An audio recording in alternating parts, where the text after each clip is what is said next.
마태복음 6장 10절 보겠습니다. 나라가 임하시오며 뜻이 하늘에서 이루어진 것 같이 땅에서도 이루어지이다. 아멘.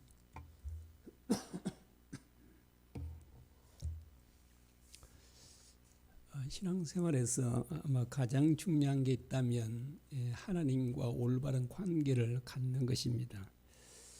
하나님과 올바른 관계를 갖는 것은 우리 신앙생활에 가장 중요하다, 이렇게 말할 수 있을 것입니다.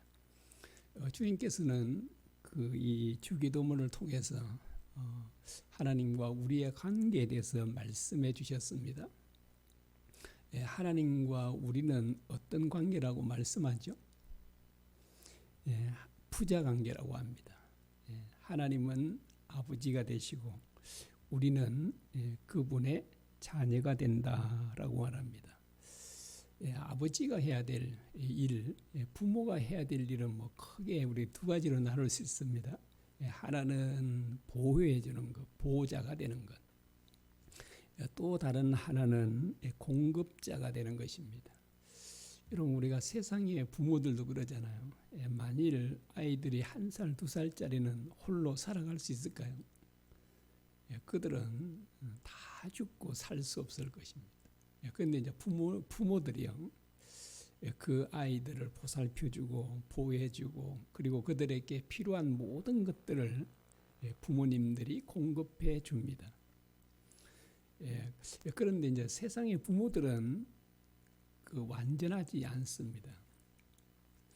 세상의 부모들은 물론 끝까지 보호해주고 싶지만 그러나 그렇게 할 수 없죠. 특별히 장애인의 아이를 둔 부모님들은 그런 얘기를 많이 합니다. 자기가 아이보다 하루라도 더 사는 게 이게 원한다, 이런 얘기를 하잖아요. 두면 누가 자기 아이를 보살펴 줄 사람이 없으니까 자기만 보살펴 줄 수 있다라고 생각하니까 그렇게 하죠. 그래도 할 수 없이요, 그 장애인의 아이를 두고 세상을 떠납니다. 종종 보면은 이렇게 이 얘기를 약속을 하잖아요. 이렇게 부모님들이 너를 끝까지 지켜줄게 그러잖아요. 우리 전도사님의 손녀도 아빠가 이 아빠 엄마가 이 얘기를 하더라고요. 하이만들 꼭 지켜줄게 이렇게 하잖아요. 약속을 하잖아요. 그래서 이제 끝까지 지켜주는 부모도 있긴 하지만 그러나 그렇게 지켜주고 싶어도 지켜주지 못할 일이 생기잖아요. 끝까지 우리 자녀들을 책임지지 못합니다. 그렇게 하고 싶어도 그렇게 할 수 없는. 왜냐하니까 우리는 영원토록 사는 게 아니기 때문에 그렇습니다. 사람은 언제 세상을 떠날지도 모르잖아요. 그래서 그 약속한 것이 지켜지지 못할 때가 참 많이 있음을 우리가 보게 됩니다. 그리고 또한 부모님들은 정말 해주고 싶어도 능력이 모자라서 못 해주는 경우도 많잖아요. 자녀들이 심각한 질병에 걸려서 고통 가운데 있을 때 부모님들은 100번이고 1000번이고 고쳐주고 싶잖아요. 그런데 그렇게 하지 못합니다. 왜 그렇죠? 우리에게는 그 아이를 고쳐줄 능력이 없기 때문에 그렇습니다. 그리고 부모님들의 사랑은 아마 이 세상에서 가장 완전한 사랑이다 할 수 있지만 부모 사랑도 한계가 있습니다. 정상적인 부모님들은 정말 아이들을 위해서 최선을 다하기도 하지만 그러나 어떤 부모님들은 심지어 아이를 구탈 뿐만 아니라 죽이는 부모도 있잖아요. 그 아이를 죽여놓고 그냥 통닭을 시켜 먹고 그랬다고 그런 뉴스도 나오고 있지 않습니까? 이렇게 사람들의 사랑, 사람들의 능력, 이런 것들은 한계가 있습니다. 그러나 하나님은 그렇지 않죠. 하나님은 사랑도 완전하시고 능력도 무한하셔서 불가능한 일이 없잖아요. 못 해줄 것이 없다는 사실입니다. 그리고 그분의 사랑도 완전합니다. 자, 자, 이런 분이 어떤 분이라고요? 우리의 아버지가 되신다라고 말씀합니다. 여러분, 이런 하나님이 우리에게 영원토록 보호해 주시고 우리의 필요한 모든 것들을 공급해 줄 수 있는 하나님이 우리 아버지시라면, 자, 염려하고 두려워할 게 있을까요? 없을까요? 전혀 없잖아요. 그렇게. 없지 않습니까? 이걸 아는 게 필요합니다. 이걸 믿는 게 필요하잖아요. 그런데 많은 사람들이, 그리스도인들이 자, 하나님을 믿는다고 말해요. 뭐 하나님은 전능하시다, 뭐 이런 것도 믿고, 하나님은 살아계신다, 이것도 믿고, 우리 아버지가 되신다, 이것도 믿는다고 말하지만, 그런데 여전히 염려하고 두려워합니다. 이거는 무슨 증거죠? 하나님을 온전히 믿지 않는다는 증거가 됩니다. 그래서 우리들에게 정말 필요한 것은, 자, 우리 아버지 되시는 하나님을 믿는 것이다라고 하는 것입니다. 정말 그분을 우리 주님처럼 믿기만 하면, 뭐 주님 아니라도 사도 바울이나 이런 우리 신앙의 정말 훌륭한 선배들처럼 믿기만 해도 진짜 감사를 주세요. 사도 바울은 감옥에서도 기뻐하고 즐거워했다 그러지 않습니까? 가장 밑바닥에 있는 그 감옥에서도 그렇다면, 감옥에 들어가지 않는 우리들은 뭐 더더욱 이렇게 감사하고 기뻐하고 지내야 되지 않습니까? 그러나 우리는 그렇지 못하는 것을 보게 됩니다. 그래서 우리에게 정말 하나님과 우리 아버지가 되시는 하나님을 믿는 비결은 우리가 계속 나누고 있죠. 뭐 하면 된다고요? 24시간 주님을 바라보면 된다고 합니다. 우리 어제부터인가요? 그저께부터인가 이게 지금 우리 주님 바라봅니다. 주님 의지합니다. 우리 카톡으로 하고 있는데요. 그래서 내가 잊고 살아도 카톡이 오니까 이거 해야 되네. 그래서 아이고 이게 자꾸 자주 들어오네. 그렇게 생각하지 마시고 어떻게 하면 되죠? 내가 보내고 나도 또 오면 또 주님 바라보라고 하는가 보다. 또 바라보고 또 바라보고 자꾸 바라보다 보면 진짜 나도 모르게 주님을 진정으로 믿게 될 것입니다. 이게 진짜일까요? 우리 해보죠. 우리 한 1년 정도 해보면 아마 1년 전에 우리의 믿음과 완전히 다른 모습을 보게 될 것입니다. 우리 지난번에 그 아버지 이름이 거룩히 여김을 받도록 기도하라라고 했는데, 어떻게 가능한지는 우리가 그 다니엘의 세 친구들의 예를 통해서 봤죠. 한마디로 말하면 어떻게 하면 하나님의 이름을 거룩히 높임을 받으시게 한다고요? 한마디로 말하면 순종입니다. 그들은 목숨을 걸고 말씀을 지켰죠. 하나님 말씀을 지켰습니다. 그 결과 그들을 통해서 하나님의 이름이 정말 바벨론 제국 전체의 높임을 받으시는 겁니다.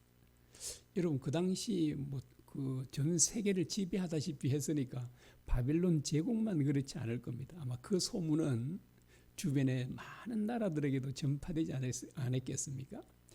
그들이 하나님의 말씀을 목숨을 걸고 지켰더니 정말 얼마나 하나님의 이름이 거룩히 여김을 받으시고 높임을 받으셨는지를 우리에게 참 잘 보여주고 있습니다. 오늘 아침에 우리 두 번째 기도인데요. 주님께서 우리에게 가르쳐 주신 기도죠. 하나님의 나라가 임하기를 기도하라라고 말합니다. 여러분, 하나님의 나라가 이 땅에 임하는 게 중요할까요? 중요하지 않을까요? 진짜 무엇보다 중요하죠. 그래서 주님께서 하나님의 나라가 임하도록 기도하라라고 그렇게 말씀하셨습니다. 그 하나님의 나라는 그 두 가지로 나누어서 생각할 수 있으면, 하나님의 나라는 그 장소적인 면에서 하나님의 나라, 또 다른 하나는 통치적인 면에서 또 하나님의 나라, 이렇게 말할 수 있습니다. 그래서 이제 오늘 본문에서는 전자일까요, 후자일까요? 후자를 말하고 있습니다. 그래서 이제 우리 성경에는 보면 대부분 그 하나님의 나라는 하나님의 통치에 대해서 말씀을 많이 하고 있습니다. 그러면 하나님의 나라는 어떤 장소나 영역은 없습니까? 당연히 있죠. 예수님께서 제자들 보는 가운데 하늘로 올라가셨죠. 그 제자들은 목격을 한 겁니다. 저는 이제 그 본문을 볼 때도 너무나도 신기한 겁니다. 하늘을 올라가려면 뭐 비행기를 타든 뭐 로켓을 타든 뭘 해야 되잖아요. 그런데 아무런 맨몸이 그냥 하늘로 올려져 가는 겁니다. 얼마나 신기한가요?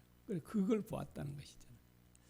예, 그래서 하나님의 나라는 아버지께서 계신 그 하나님 나라로 올라가셨다라고 합니다. 예, 그것이 이제 그 장소적인 면에서 하나님의 나라라고 그렇게 말을 합니다. 그런데 장소적인 하나님의 나라만 있는 것이 아니라 우리 성경에서 말하는 오늘 본문에서 말하는 그 통치적인 의미에서 하나님의 나라에 대해서 주님께서 지금 말씀하고 있음을 보게 됩니다. 주님은 하나님의 나라가 우리가 살고 있는 이 세상에 이 땅에 임하기를 기도하라라고 말씀하시는데 여러분 이 땅에도 하나님 나라가 임했을까요? 임하지 않았을까요? 주님께서 이렇게 말씀하셨습니다. 마가복음 1장 15절입니다. 때가 찼고 하나님의 나라가 가까이 왔으니 회개하고 복음을 믿으라. 세례요한도 똑같은 얘기를 했죠. 회개하라 천국이 가까웠느니라 라고 합니다. 여기에 가까이 왔다는 말은 바로 곁에 있다 이런 말, 곁에까지 왔다 이런 말이 됩니다. 하나님의 나라가 어떠하다고요? 바로 곁에 왔다고 합니다. 가까이 왔다. 그런데 하나님 나라가 곁에 왔다 이 말은 어떤 말일까요? 하나님 나라가 왔다는 이 말은 바로 주님께서 이 세상에 오신 것을 말하고 있습니다. 주님은 어떤 분이시죠? 그분은 하나님 나라 왕이십니다. 그 하나님 나라 왕이신 주님께서 이 세상에 오심으로 하나님 나라가 어떻다고요? 가까이 왔다. 다르게 표현하면 바로 곁에 왔다라고 이렇게 말합니다. 그리고 이제 주님은 얼마나 가까이 왔는지를 말해주는데 이렇게 말합니다. 마태복음 12장 28절입니다. 그러나 내가 하나님의 성령을 힘입어 귀신을 쫓아내는 것이면 하나님의 나라가 이미 너희에게 임하였느니라 라고 합니다. 이 바리새인들이 예수님께서 귀신을 쫓아내니까 그들이 뭐라고 얘기를 합니까? 귀신의 왕 바알세불을 힘입어 쫓아냈다라고 하는데 주님께서 뭐라고 하시죠? 주님께서 말씀하시기를 바로 자신이 하나님의 성령을 힘입어 귀신을 쫓아낸 것이다 라고 합니다. 그리고 하나님의 성령을 힘입어 그 귀신을 쫓아냈다면 뭐라고요? 하나님의 나라가 이미 너에게 임한 것이다 이렇게 말씀하십니다. 그리고 그 누가복음 17장 20절과 21절에 이렇게 말씀합니다. 하나님의 나라는 볼 수 있게 임하는 것이 아니요 또 여기 있다 저기 있다고도 못하리니 하나님의 나라는 너희 안에 있느니라 라고 합니다. 하나님의 나라는 우리 눈으로 볼 수 있는 모습으로 오는 것이 아니다 그렇게 말씀하죠. 눈으로 볼 수 없다라고 합니다. 그래서 하나님 나라는 여기 있다 저기 있다고도 할 수 없다고 합니다. 그런데 주님께서 뭐라고 참 놀라운 말씀을 하시는데요. 자, 하나님의 나라는 우리에게 가까이 곁에 올 뿐 아니라 어떠하다고요? 하나님의 나라는 너희 안에 있다라고 합니다. 우리 안에 어디요? 우리 마음 가운데 있다고 합니다. 하나님의 나라가 바로 우리에게 이렇게 임하였다라고 그렇게 말합니다. 예수님이 오시기 전에 구약 시대에는 하나님 나라가 임하지 않았을까요? 임했을까요? 그때도 여전히 임했습니다. 그래서 우리가 가나안 땅을 가리켜서 천국을 상징한다라고 말합니다. 그리고 다윗은 바로 하나님 나라 왕이신 예수님을 상징한다라고 이렇게 말하고 있습니다. 그래서 다윗은 정말 하나님의 나라가 이스라엘 땅에 임하도록 했던 참 훌륭한 왕이었음을 우리는 잘 알고 있습니다. 그런데 이 다윗이요, 내가 다니엘이라고 그랬나요? 내가 그래 기억이 나는 것 같습니다. 이 다윗이 이스라엘 땅에 하나님 나라가 이제 임하게 했는데 그러면 다윗이 어떻게 하나님 나라를 이스라엘 땅에 정말 이렇게 어느 왕보다도 잘 임하게 했을까요? 그것은 다윗의 마음에 하나님 나라가 임했기 때문에 그렇습니다. 여러분 다니엘의 세 친구들이 어떻게 하나님의 이름을 그렇게 높임을 받게 했을까요? 그들에게도 하나님의 나라가 그들의 심령에 임했기 때문이다 라고 그렇게 말합니다. 자, 그래서 이 말은 하나님 나라가 임했다는 말은 무슨 말인가요? 하나님께서 다윗을 그리고 다니엘의 세 친구들을 그들을 통치하고 다스렸다라고 하는 것을 의미하고 있습니다. 여러분, 하나님께서 통치하고 다스림을 받는 사람이라면 하나님의 말씀을 쫓아 사는 것은 뭐 너무나도 당연하지 않습니까?